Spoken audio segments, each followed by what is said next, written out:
दोस्तों, एक शादीशुदा जोड़ा, एक प्रेमी और एक साजिश, जिसका अंजाम बना खून से सना एक ड्राम।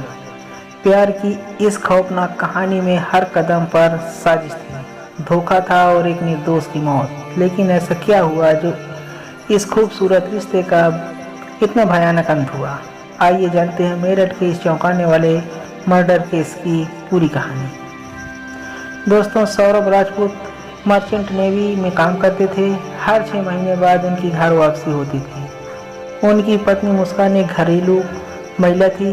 बाहर से देखने पर उनका रिश्ता बिल्कुल परफेक्ट लगता था, लेकिन मुस्कान के दिल में कुछ और ही चल रहा था। सौरभ को शायद अंदाजा भी नहीं था कि जिस घर में वो सुकून की तलाश में लौटते हैं, वहाँ उनके ही खिलाफ एक साजिश रची जा रही थी। दोस्तों, मुस्कान की ज़िंदगी में साहिल नाम का लड़का आ चुका था। दोनों की दोस्ती धीरे धीरे प्यार में बदल गई। साहिल एक डिलीवरी बॉय था जो मुस्कान के घर अक्सर आता जाता था।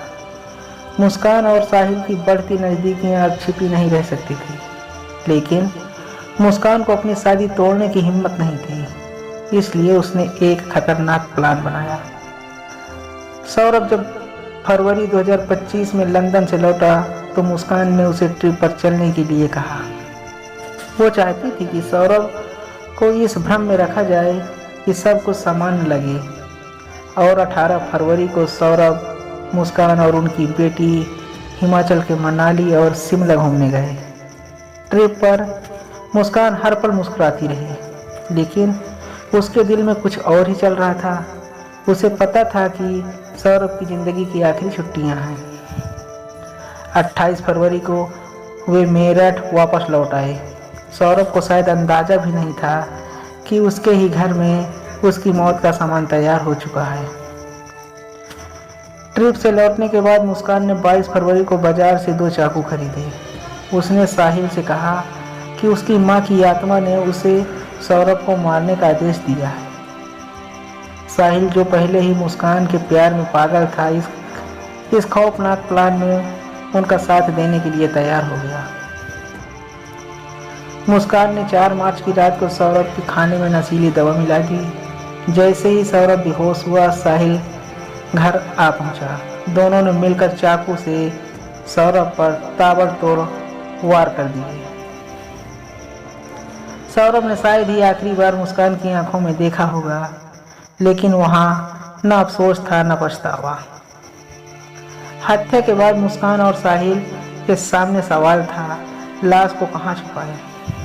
उन्होंने एक प्लास्टिक ड्रम लिया, सौरभ की लाश के 3 टुकड़े किए और उसे ड्रम में डाल दिया। ऊपर से सीमेंट डाल दिया ताकि बदबू बाहर न आए। घर में यह ड्रम ऐसे रखा गया जैसे कोई बेकार सा सामान हो।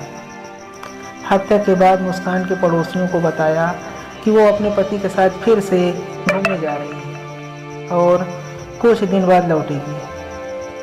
घर को बाहर से ताला लगा दिया गया ताकि किसी को शक न हो। लेकिन जब सौरभ को किसी ने कई दिनों तक नहीं देखा तो पड़ोसियों को शक हुआ। इस बीच मुस्कान ने अपनी माँ को फ़ोन पर सच बता दिया। माँ ने ये बात छिपाने की बजाय पुलिस को जानकारी दे दी। पुलिस ने मुस्कान और साहिल को गिरफ्तार कर लिया। ड्रम को तोड़कर सौरभ के शव को बाहर निकाला गया। वो मंजर इतना भयानक था कि देखने वाले सिहर उठे। दोस्तों, इस खौफनाक मर्डर केस ने पूरे देश को हिलाकर रख दिया। मुस्कान और साहिल के खिलाफ हत्या का केस दर्ज कर लिया गया। अब कानून का इंतजार है जो सौरभ को इंसाफ दिलाएगा। लेकिन ये सवाल छोड़ जाता है कि क्या प्यार के नाम पर इंसान इतना अंधा हो सकता है कि किसी की जान ले ले? अगर आपको ये कहानी चौंकाने वाली लगी हो तो इसे लाइक करें, शेयर करें और कमेंट बॉक्स में अपनी राय ज़रूर बताएं। यह चैनल CMR मोटिवेशन को सब्सक्राइब करना ना भूलें, क्योंकि हम आपके लिए लाते हैं ऐसी सच्ची कहानियाँ जो आपको सोचने पर मजबूर कर दे। मिलते हैं एक नई वीडियो के साथ, तब तक के लिए धन्यवाद।